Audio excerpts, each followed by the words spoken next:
বিশ্বনবী রেখে যাওয়া সুন্নাতে যদি আমরা একটু তালাশ করি, একটু স্ক্যানিং করি, একটু চোখ গোলাই, তাহলে সুন্নাহ আমাদেরকে বলে বেশি বেশি নফল ইবাদত করো আর আল্লাহর নৈকট্য হাসিল করো। সুবহানাল্লাহ পড়বেন না?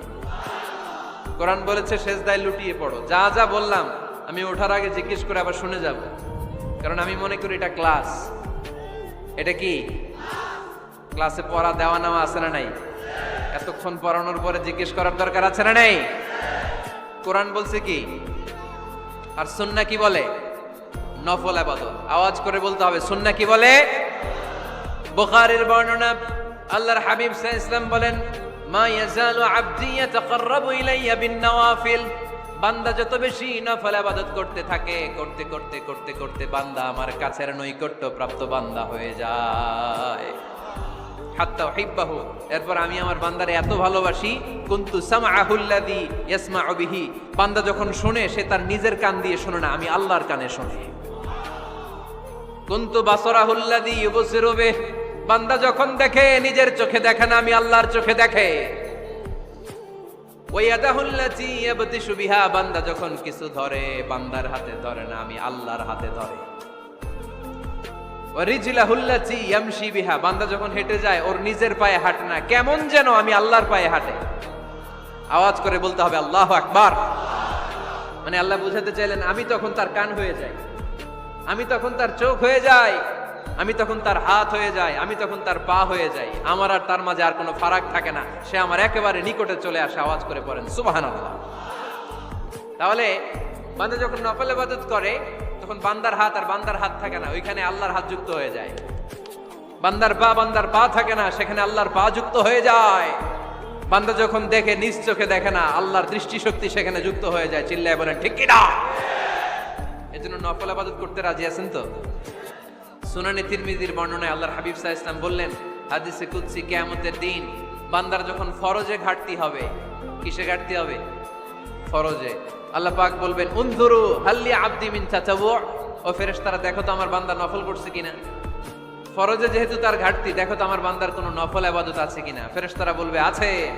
আল্লাহ বলবেন তাহলে ফরজগুলার যেহেতু ঘাটতি, নফল থেকে কিছু এনে ফরজে বসাই দিয়ে এগুলোর ফরজ বানায় দাও।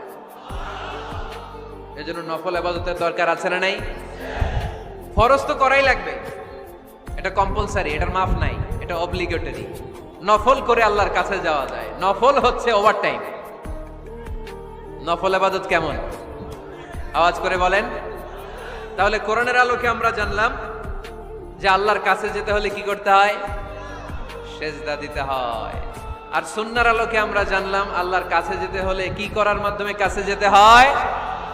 আওয়াজ করে বলেন। নফল ইবাদত করতে রাজি আছেন সবাই? সবচাইতে শ্রেষ্ঠ নফল ইবাদত হচ্ছে কোরআনের তেলাওয়াত, ঠিক কি না? আল্লাহর হাবিব সাল্লাল্লাহু আলাইহি ওয়াসাল্লাম বললেন, নফল ইবাদতের মাধ্যমে আল্লাহর কাছে যেতে চাও, নৈকট্যপ্রাপ্ত বান্দা হতে চাও, আফদলুল ইবাদাতি তিলাওয়াতুল কোরআন।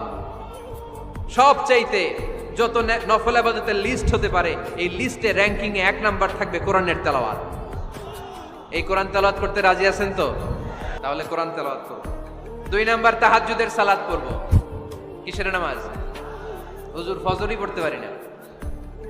ফজরই যে ফজর পড়ে তার জন্যই না তাহাজ্জুদ, ঠিক কি না? ফজরই তো পড়তে পারি না, তাহাজ্জুদ করব কখন? তাহাজ্জুদ পড়লে আপনার মর্যাদা বাড়ায় দিবে কে? রব্বুল আলামিন বলেন, ওয়া মিনাল লাইলি ফাতাহাজ্জাদ বিহি নাফিলাতাল লাকা আসা আন ইয়াবআসাকা রাব্বুকা মাকামান মাহমুদা। তাহাজ্জুদের নামাজ যারা পড়বে তাদের মর্যাদা বাড়িয়ে দেয় কে? কারণ ওই মুহূর্তে আল্লাহ প্রথম আকাশে নেমে আসেন আর ডাকে, আলা মিন মুস্তাগফিরিন আগফির আলা, কার ক্ষমা দরকার ক্ষমা চা, ক্ষমা করে দেব। আলা মিন মুস্তাকসিন আকসুলা, কার খাবারের দরকার পোশাকের দরকার চাও দিয়ে দেব। চাও, কার কি লাগবে চাও আমি দিয়ে দেব। এজন্য শেষ রাতের দোয়া আল্লাহ কবুল করে। এই যে রমজান আসতেছে না সামনে, কোন মাসে রমজান? এপ্রিলে। সেজদায়ে নত হও, অশ্রু ছাড়ো,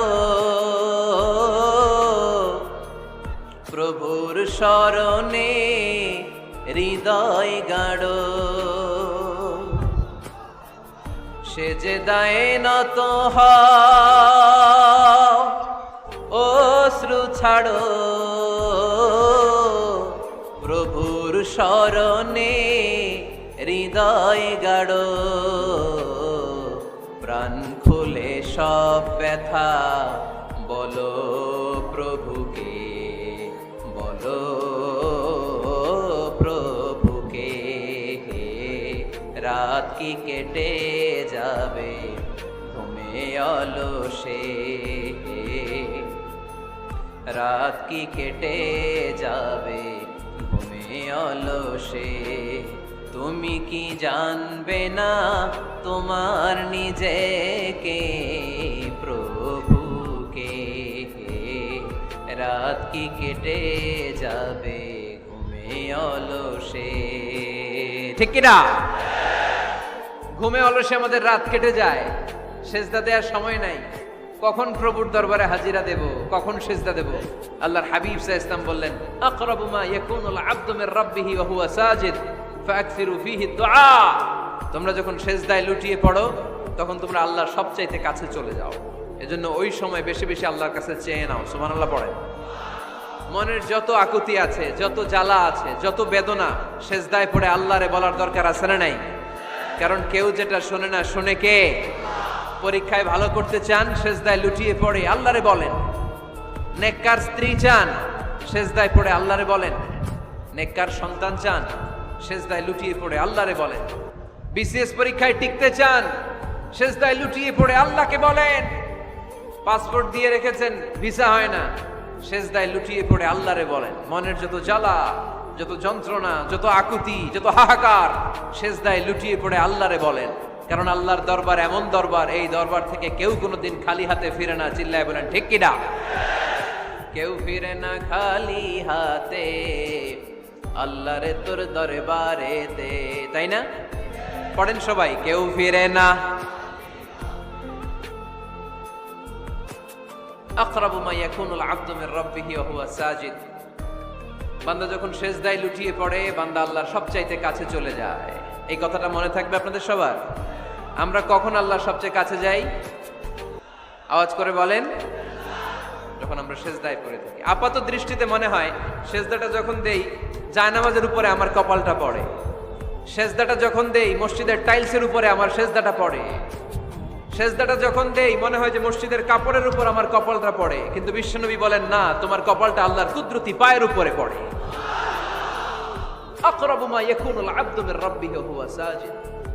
বান্দা যখন সেজদায় লুটিয়ে পড়ে, বান্দা আল্লাহর সবচাইতে কাছে চলে যায়।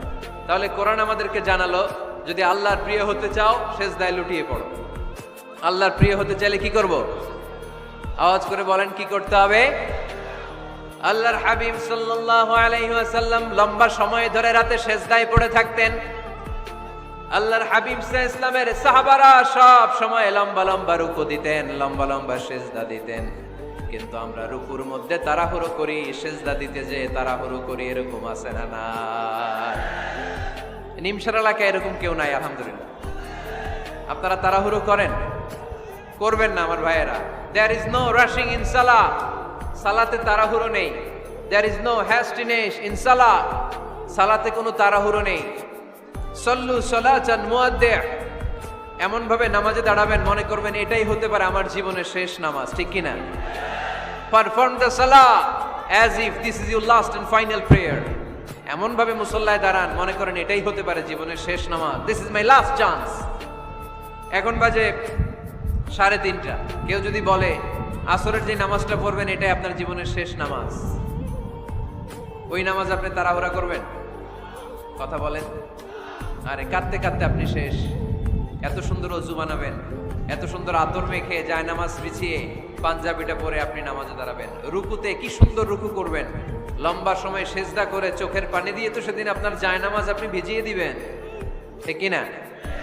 কেন এমনটা করবেন? কারণ আপনি জেনে গিয়েছেন এটাই আমার শেষ নামাজ, তাই না?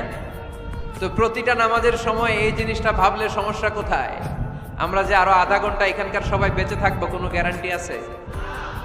আরো 10 মিনিট হায়াত পাবো, গ্যারান্টি? 5 মিনিট, 2 মিনিট, শ্বাস যেটা নিলাম, ব্রেথ ইন করলাম, এটার ব্রেথ আউট করতে পারবো, কোনো গ্যারান্টি আছে? তো প্রতিটা সালাতের মুসল্লায় যখন দাঁড়াই এই চিন্তাটা আমাদের মাথায় আসে না কেন যে এটাই আমার শেষ নামাজ? সল্লু সালাতান মুআদ্দিন। আমার প্রিয় কুমিল্লাবাসী ভাইয়েরা, যখনই নামাজে আমরা দাঁড়াবো আমরা ভাববো হতে পারে এটাই আমার জীবনের শেষ নামাজ, এটাই জীবনের, ভাবা যাবে? আর লম্বা চূড়া রুকু করবেন, লম্বা সেজদা করবেন, রুকুতে পিঠটা সোজা রাখবেন। আল্লাহর হাবিব সাল্লাল্লাহু আলাইহি ওয়াসাল্লাম যখন রুকু করতেন পিঠটা থাকতো স্ট্রেট ফরওয়ার্ড, বাঁকাও না উঁচুও না। ওয়াকানা বাইনা যালিক। সাহাবারা বলতেন আল্লাহর হাবিব সাল্লাল্লাহু আলাইহি ওয়াসাল্লামের রুকুর পিঠের উপরে পানি ভর্তি কোনো গ্লাস রেখে দিলে গ্লাসটাও কাঁপবে না, পানিটাও পড়বে না। তার মানে বাঁকা ছিল পিঠ, তাই না? কি ছিল? সোজা। আবার আল্লাহর হাবিব সাল্লাল্লাহু আলাইহি ওয়াসাল্লাম বললেন সবচেয়ে বড় চোর যে নামাজে চুরি করে। সাহাবারা বললেন কাইফা ইয়াসরিকু ফিস সালাহ, নামাজে কেমনে চুরি করে? আল্লাহর হাবিব সাল্লাল্লাহু আলাইহি ওয়াসাল্লাম বললেন ইয়াসরিকু ফি রুকুইহি ওয়া সুজুদিহি, রুকু সেজদায় চুরি করে। এরকম নামাজ চোর আছে না নাই? রুকু থেকে সোজা হয়ে দাঁড়িয়ে কয়েক সেকেন্ড আপনি রিল্যাক্স করবেন। প্রথম সেজদা দিয়ে আপনি সোজা হয়ে বসে কয়েক সেকেন্ড রিল্যাক্স করবেন। কি করবেন? রিল্যাক্স। আওয়াজ করে পড়েন সবাই, রিল্যাক্স। নামাজে তাড়াহুড়ো নাই, সালাত হচ্ছে মেডিটেশন, রিল্যাক্স। এক সেজদা দিয়ে বসে আপনি রিল্যাক্স করবেন ধীরস্থির ভাবে, এরপরে দ্বিতীয় সেজদায় যাবেন। অনেকে সেজদা প্রথমটা দিয়ে কোন রকম মাথাটা তুইলেই আবার সেজদায় দৌড় মারে, আছে না নাই? রুকু থেকে স্ট্রেট ফরওয়ার্ড দাঁড়ানোর কথা, দাঁড়িয়ে 1-2 সেকেন্ড রিল্যাক্স করার কথা, ওইটা না করে রুকু থেকে কোন রকম মাথা তুলেই আবার সেজদায় দৌড় মারে, এরকম ডাকাত আছে না নাই? এরাই সালাত চোর। আমরা যেন নামাজ চোরের খাতায় নিজেদের নাম না তুলি, আমরা যেন বেশি বেশি আল্লাহর সেজদা দেই। তাহলে কোরআন আমাদেরকে জানালো আমরা যদি আল্লাহর কাছে যেতে চাই কি করতে হবে? বইলা গেছি, খাইয়া ফেলাইছি? আওয়াজ করে বলেন কি করবেন? আল্লাহর হাবিব সাল্লাল্লাহু আলাইহি ওয়াসাল্লাম সব সময় লম্বা লম্বা সেজদায় পড়ে থাকতেন। আল্লাহর নবীর সাহাবারা সব সময় লম্বা লম্বা সেজদায় পড়ে থাকতেন। আল্লাহ বলেন তারাহুম রুকআন সুজদা।